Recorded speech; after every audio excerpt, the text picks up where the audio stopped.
Artinya ikhtiar itu prasyarat. Dan jangan sampai kita memberhalakan ikhtiar. Jadi jangan sampai memberhalakan ikhtiar.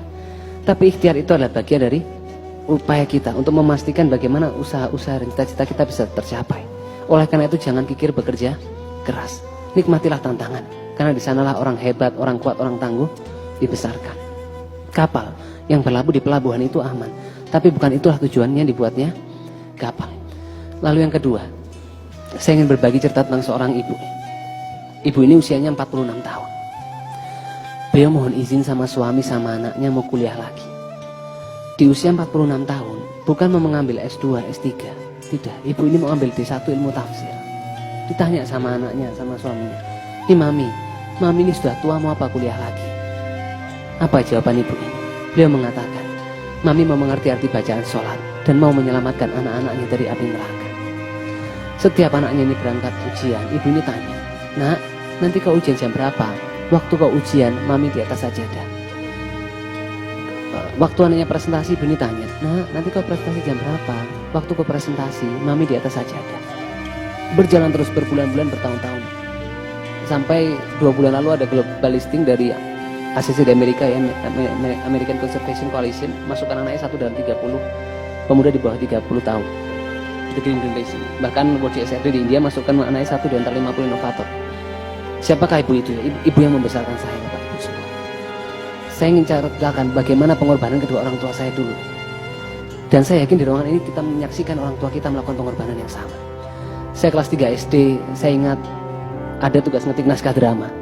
Di rumah itu tidak ada komputer, tidak ada laptop. Bapak saya itu bawa mesin ketik dari kantor keluarga kami ke rumah. Ibu saya ngetik mulai malam sampai pagi. Saya diterima di SMP 3 Malang, itu nomor 7 dari bawah. SMP favorit di sana. Itu ayah ibu saya senang sampai syukuran nasi kuning waktu itu buat 1 RT. Bahkan satu momen yang banyak orang yang tahu. Bapak saya itu jual tanahnya supaya saya, anaknya yang namanya Gamal ini bisa kuliah di kedokteran. Bahkan satu momen yang mahal dalam kehidupan saya, yang saya berdoa semoga Allah berikan saya kesempatan mengulangi momen-momen itu. Saya jam 4 pagi terima email dari Cambridge University. Saya masuk 1 dari 7 finalis penerima penghargaan kehormatan dari kerajaan Inggris. Itu ayah saya menghampiri, ibu saya waktu itu bangun, itu saya saksikan wajah kebahagiaan penuh kebanggaan. Jadi I have something life for, someone I must not disappointed. Dan saya yakin di masjid ini bukan saya saja yang merasakan. Betapa banyak kita di masjid ini merasakan orang tua kita membatalkan mimpinya, melupakan mimpinya, membiarkan hidupnya itu berlalu tanpa kesenangan, supaya kita anak-anaknya ini bisa belajar lebih baik, bisa bekerja lebih baik, bisa bermanfaat untuk lebih banyak orang. Tapi berapa banyak di antara kita melupakan itu kan, dan membiarkan masa muda kita berlalu tanpa keinginan sedikit pun membahagiakan kedua orang tua kita. Apalagi kita yang muslim diajarkan 1 di antara 3 amal yang Allah cintai itu anak yang berbakti sama orang tua, dan 1 di antara 2 azab yang Allah percepat di dunia selain pemimpin yang zalim itu anak yang durhaka sama orang tuanya.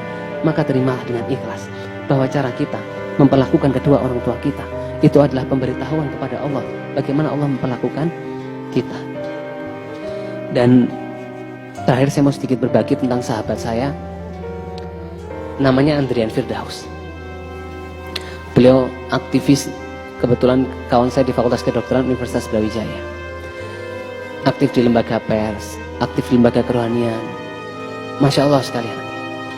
20 Januari ketika saya magang di rumah sakit, saya terima kabar bahwa sahabat saya ini meninggal karena kecelakaan dengan truk kontainer. Waktu malam hari saya kabarkan kepada teman-teman bahwa Andrian telah meninggal.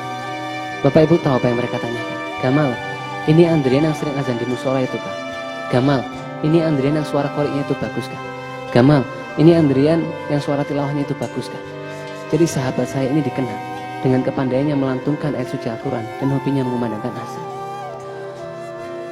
Kepintaran, kekayaan, jabatan, popularitas, keindahan paras, itu semuanya akan kita tinggalkan kan? Tapi betapa kita lalai mengingatnya, seolah-olah kita ini akan hidup selamanya, sehingga kita mengutamakan dunia yang fana ini. Jadi periksa diri kita, kalau cita-cita itu belum tercapai, jangan-jangan badan kita belum pantas untuk kemuliaan itu. Kawan-kawan semua, Bapak Ibu semua, ketika kita semua berkumpul di sini, miliaran orang dikubur sekarang sedang berdoa kepada Allah. Ya Tuhan, ya Allah, kembalikan aku ke dunia supaya aku bisa menjalankan amal soleh yang aku tinggalkan. Allah menjawabkan sekali-kali tidak bisa. sejarah menunjukkan ya, banyak keteladanan-keteladanan. Kiai Haji Hasyim Asy'ari, perjuangannya bertahun-tahun, hari ini di Kemenak saja tercatat 27.000 pondok pesantren NU. Itu kita habiskan usia kita satu hari mengunjungi satu pondoknya sampai usia 50 tahun nggak selesai. 106 tahun yang lalu, Kiai Haji Ahmad Dahlan keluar rumah, menawarkan perabot rumahnya dijual untuk gaji guru-guru yang mengajar di sekolah Muhammadiyah. Tapi apa yang terjadi sekarang? Kita saksikan, Muhammadiyah punya 12.000 sekolah, 180 universitas, 107 rumah sakit, 10 fakultas kedokteran, dan melahirkan 700 dokter setiap tahun. Jadi sebetulnya upaya-upaya kita hari ini, itu adalah usaha-usaha kita untuk memastikan amal-amal kita melampaui usia kita. Yakinlah ya, kalau kita sempurnakan niat, Allah itu akan sempurnakan pertolongannya. Dan kalau akhirat yang kita tuju, maka dunia akan datang dalam keadaan tunduk. Tetaplah menjadi pejalan dalam jalan-jalan kebaikan. Karena jalan kebaikan adalah jalan Allah, sehingga dia yang berjalan dalam jalan kebaikan sesungguhnya sedang berjalan bersama Allah. Terima kasih. Wassalamualaikum warahmatullahi wabarakatuh.